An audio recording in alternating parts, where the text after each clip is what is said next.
Hi, welcome to the Conscious Eating Summit. I'm your host, Dr. Nancy Kroll. I'm very excited to have with me today Dr. Nirala Jacobi. Dr. Jacobi is the Doctor of Naturopathic Medicine, considered Australia's leading expert in the treatment of SIBO, small intestinal bacterial overgrowth, a common cause of IBS.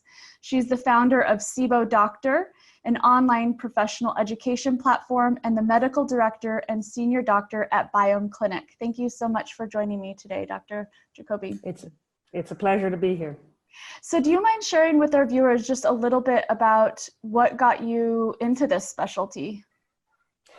So I've been in practice for over 2 decades, and anybody who's ever been to a naturopathic doctor knows that we love to focus on the gut as the root cause of many, many disorders, especially autoimmunity and all sorts of systemic illness. And I'd never heard of SIBO until I came across it in 2011, when I heard Dr. Alison Siebecker and Dr. Steven Sandberg-Lewis give a lecture in America. So I flew back to America and listened to that, and I was just, oh my God, how did I not know about this? This is such an important missing piece to the puzzle as to why some patients just weren't improving, even though I was giving them, a very well thought out protocol and all of that. So that really started my initial interest in SIBO. And I came back to Australia, researched everything I could, and started to educate other practitioners from then on. And it's just been I've been living and breathing SIBO since almost 9 years now. That's awesome. So for our viewers that don't know what SIBO is, I think this is a perfect place to start. So what exactly is SIBO? So SIBO is a situation where bacteria that are normally found in other parts of your digestive tract, lower down in the colon, are actually overgrown. So these are not bacteria that you get from food poisoning or something. These are just normal bacteria that have grown exponentially and are overgrown in the most absorptive surface of your body, which is your small intestine.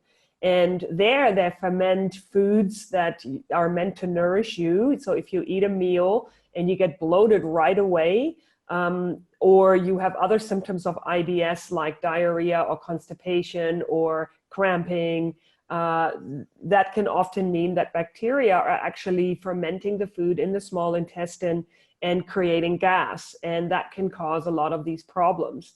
Not only nutritional deficiencies do we see, but a host of other symptoms that I'm sure we'll get into as we continue this conversation. So what I'm hearing you say is, and by the way, everyone watching, I've actually done a training with Dr. Jacobi, whether she knows it or not. I did do your SIBO practitioner training. So basically, we have healthy bacteria that would normally reside in the colon and large intestine, and now this has moved into an area where it's not supposed to be, more or less, right? Right. So basically, anywhere you have a mucosal surface, whether that's your mouth, your nose, your lungs, your digestive tract, even the bladder and the vagina, they all have a really specific microbiome. You've probably heard and learned a lot about the microbiome already. And if not, it basically is a very healthy, normal bacterial colonies that live in those areas and perform really important functions for us, like control inflammation, help you absorb nutrients, fight organisms that are more pathogenic. So those areas are in different microbiomes in different areas. Now, the digestive tract is not meant to be sterile, even in the small intestine, but it's more, if you think of like an ecosystem, the large intestine is kind of like it's supposed to be like a rainforest with all the different species living there. And the small intestine is kind of like a desert, or sort of like Sierra Nevadas or something, I don't know, an ecosystem that has far less species. And that's there for a reason, because it's our absorptive surfaces. So you don't want a lot of bacterial activity there that really interferes with these digestive processes. But you do need it further down. So it is kind of a location-specific problem. And the overgrowth happens for a number of different reasons. And the 4 categories that I've grouped that sort of into also in my trainings is that the primary reason why bacteria are overgrown in the case of SIBO is very often when there is something that interferes with the normal function of how we normally clear bacteria from our upper gut. And that is part of our nervous system, and it's called the migrating motor complex or the cleansing wave. It's kind of like you eat something, there's maybe a little residue in the small intestine, and a powerful wave sweeps through the small intestine and ensures that all bacteria are swept out. And that is meant to happen every 90 minutes on an empty stomach. And that's kind of like a natural defense against bacterial overgrowth.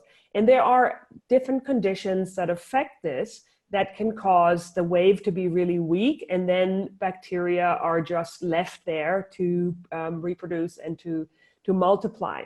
Other reasons happen to be things like hypothyroidism that also affect this cleansing wave, or the motility in the upper gut, and things like not enough stomach acid. Not enough stomach acid means that you actually can't defend yourself properly from foodborne illnesses and from bacteria that, normally stomach acid is a normal antibacterial liquid. And when that's not there, you can also develop SIBO.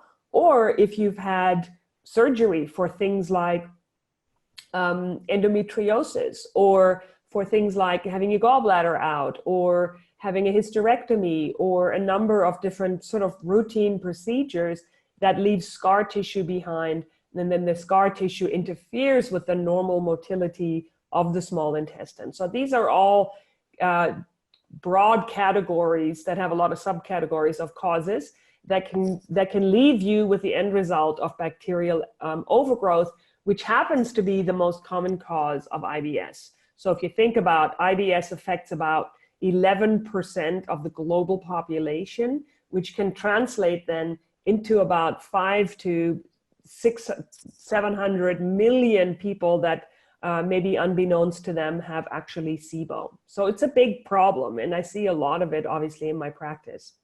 So I'm wondering, would SIBO be a secondary symptom to these other things, or can it be a root cause as well?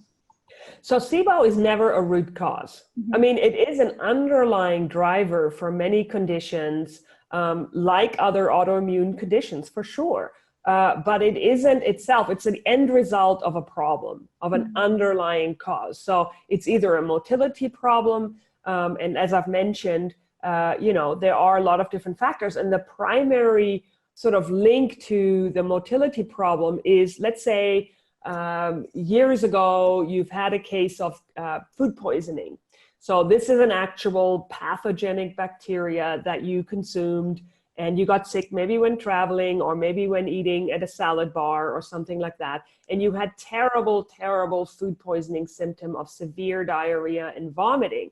And so what happens is the bacteria that you consumed in whatever it was, it could be salmonella, it could be campylobacter, it could be E. coli, and these are really bad bacteria that secrete a toxin. And in order for the body to kind of deal with this toxin, it actually creates an antibody to it. So this antitoxin, right? Now, as with most cases of autoimmunity, it's a case of mistaken identity, where the body is trying to make an antibody to defend itself against one thing, but it looks really similar to another thing. And that's what's happening in this case. So the body is making an antibody to a toxin, but accidentally it looks a lot like something that's part of this housekeeper wave or this cleansing wave.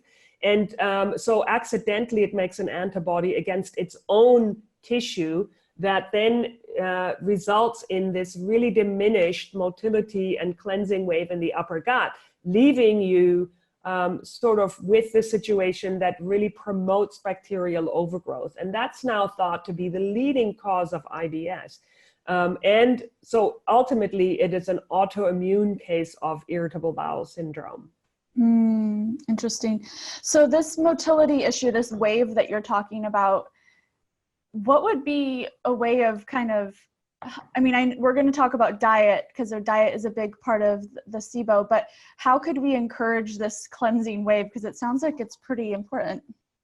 Yes, it's a really important part of the normal functioning of a healthy digestive tract. And just to kind of clarify that a bit further, you cannot feel it. You can't really know it's happening or it's not happening. So just you not feeling anything doesn't mean it's not happening. And it's also independent of how often you have a bowel movement. So it's this really separate part of your physiological function of your nervous system in your gut called your enteric nervous system. So what we usually do to promote that wave are either herbal medications or conventional medications called prokinetics. And prokinetics are substances that are promoting proper motility. And what would be some, are the herbal formulas or the herbs that you're talking about, are they prokinetic or are they just for the bacteria? I'm just curious. So the normal treatment of SIBO is that you use antimicrobials, whether they're conventional or herbal. I prefer herbs because they have a wide range of actions and they also are effective against yeast and things like that. And typically medications like antibiotics are not, but we can talk more about that in a minute. But the herbs, so typically you use herbs to treat bacteria for SIBO, and you also utilize a diet, and I've devised a diet called the biphasic diet that really organizes the treatment very nicely so that you don't get too overwhelmed with too many products too soon, too fast. So you use the diet and the antimicrobials typically for about 6 weeks, sometimes longer. And then if you test clear for SIBO, and we can talk about testing in a minute, you follow that up with prokinetics, and especially those people that test really high on a questionnaire of having had their problem because of a motility disorder now. But remember that the motility category of causes for SIBO includes this post-infectious IBS, so the food poisoning scenario. It includes things like hypothyroidism. It includes stealth infections like Lyme disease and other chronic viral illnesses. And anything that affects your nervous system can affect this normal cleansing wave. So that's a huge category. And so many people that have completed the SIBO treatment will need to follow that up with a prokinetic for some time. And herbal prokinetics include things like ginger. So ginger is actually one of the only herbs that we really know for sure, research-wise, that it does affect the normal motility. But ginger is really heating, right? So a lot of people actually can't handle that much ginger. So, and then there are also precursors to your normal neurotransmitters that are involved in normal motility, and that would include things like 5-HTP and acetyl-L-carnitine and things like that. So that's a little bit more specific. So something you mentioned was SIBO testing, and that might be something that someone's wondering. And I know that, do you have a specific test? I think that you've mentioned specific tests that you use. What are those? Yeah, so I actually own an online breath testing service because I really didn't find here in Australia a lab that followed the guidelines exactly. So, what do we do as entrepreneurs? We basically just create it ourselves, right? So I have an online breath testing company, but wherever you are in the world, you can also find this either through your doctor or in America, there are a few labs that offer a really simple at-home breath test. And what it is, basically, you order a breath test kit. My company is called SIBO Test, but there, like I said, wherever you are, you can order that really simply through your local laboratories. And what happens is you take this breath test kit at home, and you follow a particular diet for about 1 or 2 days before you do testing. And the idea there is, if you do have SIBO, we don't want to feed it for a day or two, just to kind of let the bacteria die down a little bit. so that when we do test, we can really see that it's related to this particular test if we see any bacterial activity. So then the next day, you consume a particular liquid that is almost like a prebiotic, like something that stimulates bacterial growth. And then every 20 minutes, you take a breath sample to detect either hydrogen or methane in your breath. And that can help us determine whether or not you're positive for SIBO. So everyone, there'll be a link below this as well with, all the other things, and I'll put the link for the breath test, so you can just kind of click the link below. So let's talk about what the SIBO biphasic diet is. Sure. So the SIBO biphasic diet is something that I, as a practitioner, having German background, I really needed a whole lot more structure than just a guide that says, eat these foods or don't eat these foods. I needed a little bit more of a plan. And because I also don't like to overwhelm my patients with too many supplements, I really wanted something that is a little bit more structured. So, but a lot of the credit for this diet also goes to Dr. Alison Siebecker. My original SIBO biphasic diet was based on her SIBO specific food guide, and also a diet called the specific carbohydrate diet. So I kind of combined those two a little bit and structured it so that we have a phase 1 and a phase 2. And phase 1 basically is where you are just reducing almost to zero any kind of fermentable carbohydrate. And that already sets the stage for bacterial die down, so that when you start antimicrobials in phase 2, which is typically about 4 weeks later after starting phase 1, you can start antimicrobials, and the die-off or the bacterial toxins that are released when you kill bacteria are not as severe as if you start right off the bat. So it's a really nice program that has been utilized by thousands and thousands of patients and practitioners worldwide, and it's free to download. And it's really an integral part of a program I devised called the SIBO Success Plan that really helps patients to guide themselves through this program. There are actually 3 versions of the biphasic diet. There's the original one that's just plain for SIBO, straightforward. Then we have also a histamine SIBO biphasic diet, because we found that a lot of people that have SIBO actually are really intolerant to histamine foods. And that's because part of their digestive tract has been really impacted. Histamine biphasic diet is all about reducing histamine in food while you're treating SIBO. And then we've just recently released the vegetarian version of the biphasic diet. I want to see that one. I'm really super happy about. Yeah. And it's not just about taking the meat out. Yeah, I'm excited. Can we, I think your free gift is the SIBO diet, the SIBO biphasic diet. Will viewers have access to all 3 or just the one? Yes, all 3 versions of the biphasic diet are a free download. And another free download is what caused my SIBO. So it's a questionnaire that you can utilize to help you identify what the underlying cause is, because as natural healthcare practitioners, we're so passionate about actually finding the cause of what, to your SIBO, not just treating the bacteria. Yeah.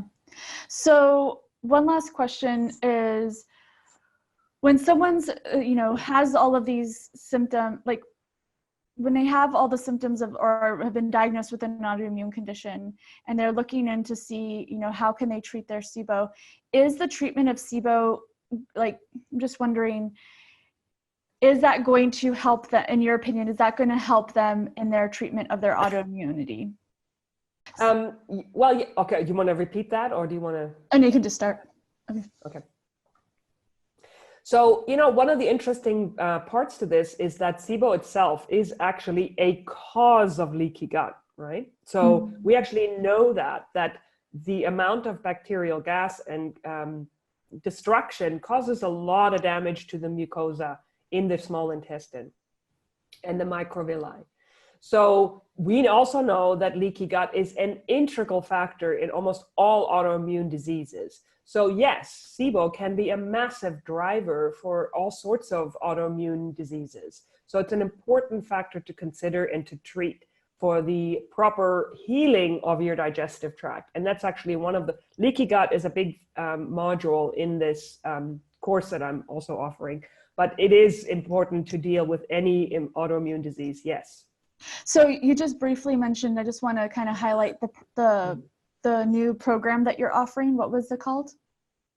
So I created a program for patients. My passion is practitioner education, but there were just too many people that contacted us that really were at a loss because I didn't have practitioners. They were somewhere in a forest in Denmark, or, you know, like global citizens that have SIBO but have really no way of helping themselves. So I wanted to create something for them, and it's called the SIBO Success Plan, and it's an 8-module course online that they can do to really understand what is SIBO, and then also help them source products that will help them. And, you know, one of the things as a naturopathic doctor that I love is teaching people how to take care of themselves. And that could be just using simple ingredients in their kitchen cabinet to help their symptom control.